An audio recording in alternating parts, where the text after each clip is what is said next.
Ciao a tutti. Allora, provate a essere me prima di cercare di capire me, ok? Oggi è 31 marzo 2026, esattamente 21 anni fa, 31 marzo di 2005, io ero a Fortaleza, in una via adiacente alla via Monsignor Tabosa, che è una via principale di Fortaleza.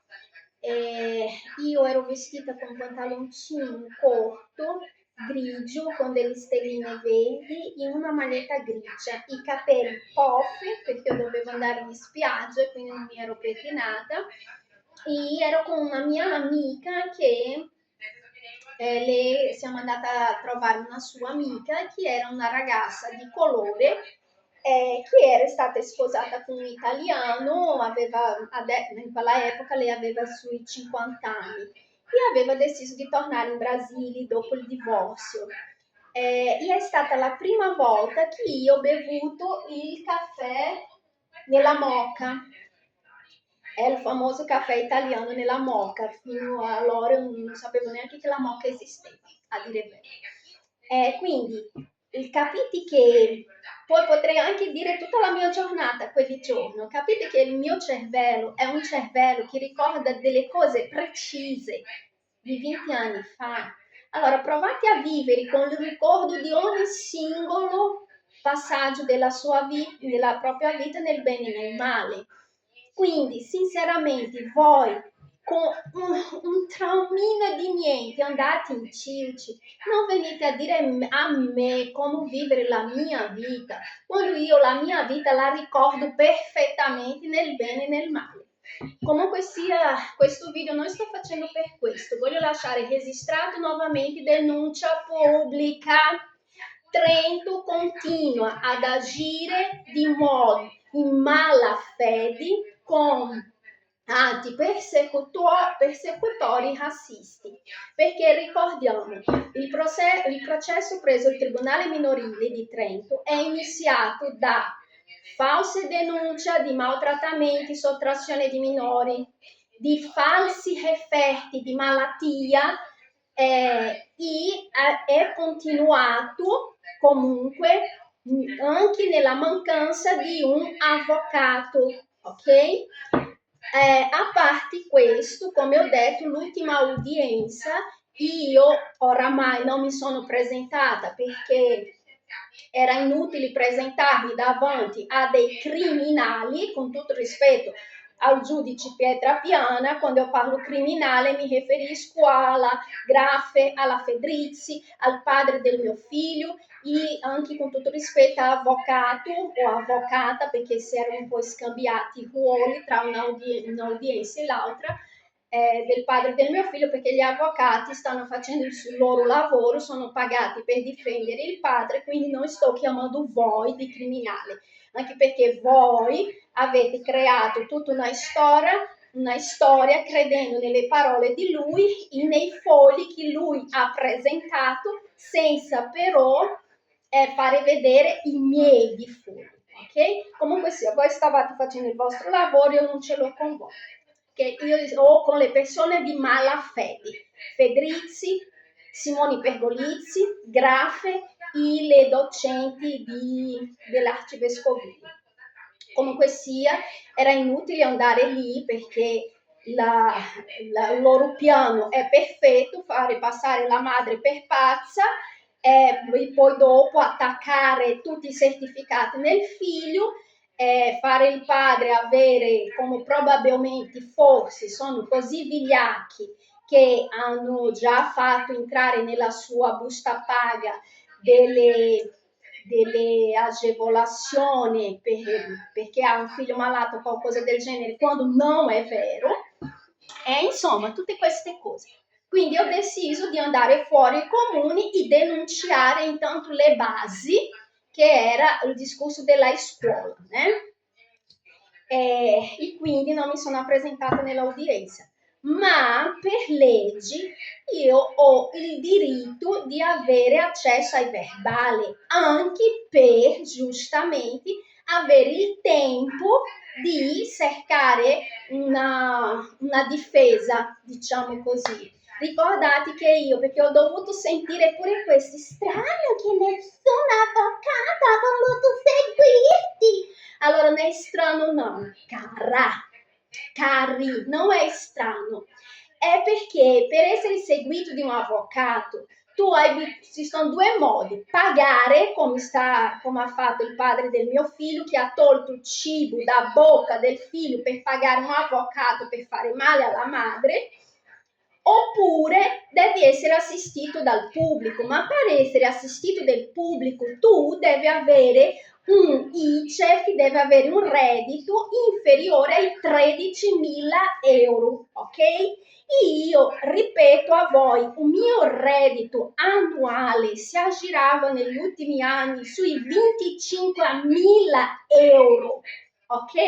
Quindi tenete in mente che io non avevo bisogno del padre del mio figlio per vivere, no. Del padre del mio figlio serviva solo due cose: che lui fosse presente con il proprio figlio e che non intralciasse la mia vita, due cose che lui non ha fatto. Quindi io sono passata da un reddito annuale di circa 25.000 euro a, forse a malapena arriverò nel prossima dichiarazione di reddito, forse a 8.000. Però anche per fare la dichiarazione di reddito di quest'anno, differente al reddito dell'anno scorso, che in quel caso avrei diritto a un avvocato pubblico, essendo partita IVA, io devo pagare il commercialista per fare questo lavoro, che è di minimo 300 euro, per fare tutta la contabilità e poi anche la dichiarazione, ok? Quindi ditemi come ho fatto come ho faccio a sostenere questa spesa se io in energumeno continuo a mandare solo 300 euro e quando l'affitto è 600, quando la scuola del bambino è 400, quando per mangiare ci vuole altri 300 euro. Quindi non è che non ho trovato avvocati per difendermi, c'era, però dovevano essere pagati, oppure come loro dice, fai la domanda pubblica. Non posso, loro mi hanno incastrato e mi stanno ancora incastrando, perché dal momento che negano la visura del verbale stanno negando non solo un diritto, ok, come così io perco tempo, perché come ci sono i tempi per i protocolli, tipo il giudice dice questo, tu hai 10-15 giorni per ribadire. Se io non leggo verbale, come faccio io a prendere qualsiasi direzione? Quindi denuncia pubblica. Il Comune di Trento, il Tribunale minorile di Trento stanno manipolando probabilmente non solo il mio processo, ma probabilmente hanno fatto questo con tante altre famiglie, principalmente si stanno facendo con me, che riesco a fare 2 più 2, che avevo un reddito di 25.000 euro, che l'italiano lo so, ho il mio accento, ma io so leggere e capire, cosa che per molti italiani è difficile. Figurati cosa loro non fanno con i poveri ucraini, con le povere ucraine che arrivano qua con i bambini con gli occhi blu, con i marocchini e con tutti gli altri che a malapena sanno leggere. Sono andata al mercato. Quindi denuncia pubblica, il Comune di Trento è sì fascista e razzista. Quindi denuncia pubblica, mi stanno negando la visura del verbale. Qualunque decisione non è giuridicamente valida, come nessuna altra decisione prima era giuridicamente valida, perché appunto non hanno rispettato i tempi di consegna della notifica, non hanno mandato avanti un processo senza che la parte avesse un avvocato, si sono basati in un processo con tutte le informazioni sbagliate riguardo assolutamente tutto e continuano a insabbiare ogni cosa. Ok? Quindi alla prossima. E prima di difendere le immigrazioni, perché ho voluto fare questo? Perché la emigrazione e la costruzione di un incineratore a Trento è pericolosissimo, perché quegli incenerizatori finiranno in nuovi ebrei.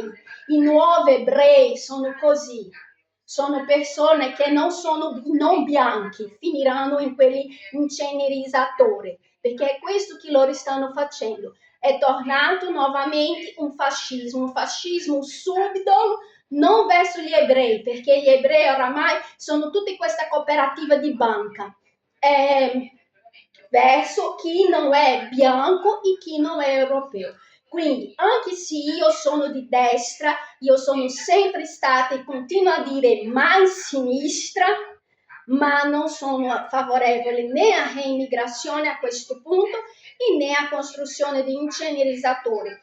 No, perché l'idea in sé va bene, il problema è l'applicazione, perché l'applicazione della idea, la perversione della idea farà con che molte persone innocenti, colpevoli di essere solo non europea e non bianca, finiscono in una fine brutale per la ignoranza, principalmente di queste femmine a 2 neuroni.